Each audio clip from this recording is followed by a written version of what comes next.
ஏற்படும் பட்சத்திலே இந்த மூலிகை தோட்டத்திலே அதை நாங்கள் எடுத்து செல்வதற்கு அதை பயன்படுத்துவதற்கு உதவியாக இருக்கும்.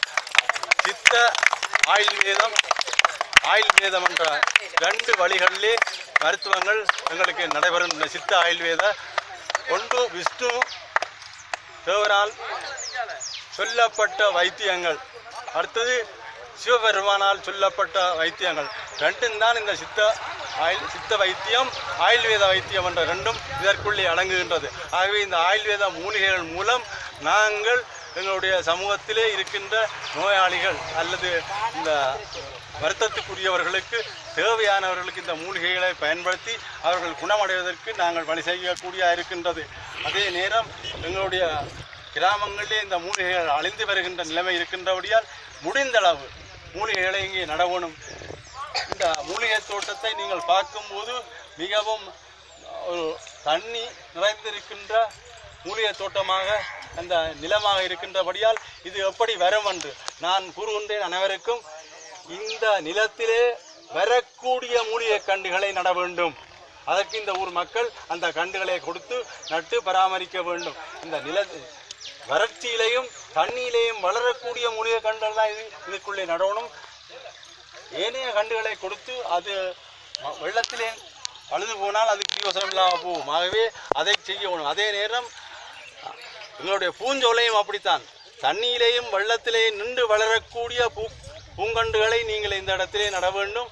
அதுக்கும் கூடிய பூங்கண்டுகளை, சின்ன சின்ன பூங்கண்டுகளை, பூக்கள் பறிக்கக்கூடிய பூங்கண்டுகளை உங்களுடைய பெரிய பெரிய பூச்சாடிகளை வைத்து அதை பராமரிப்பது மிகவும் சிறந்ததாக இருக்கும்.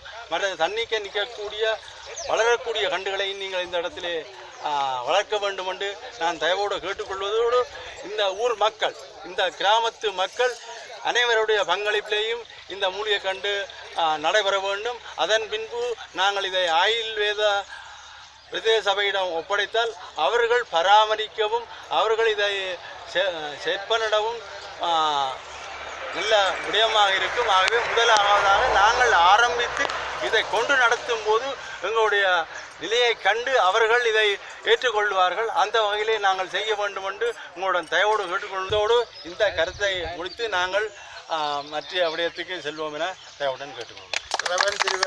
உண்மையிலே தமிழ் மரபிலே மிகவும் எங்களோட ஒட்டி உறவாடுகின்றது, எங்களோட சமயத்திலே ஒட்டி உறவாடுகின்றது, உண்மை என்பதை நிரூபிக்கின்றது. ஆகவே பூமாதேவியானவள் எங்களை இன்றைக்கெல்லாம் மவுள்பாள்.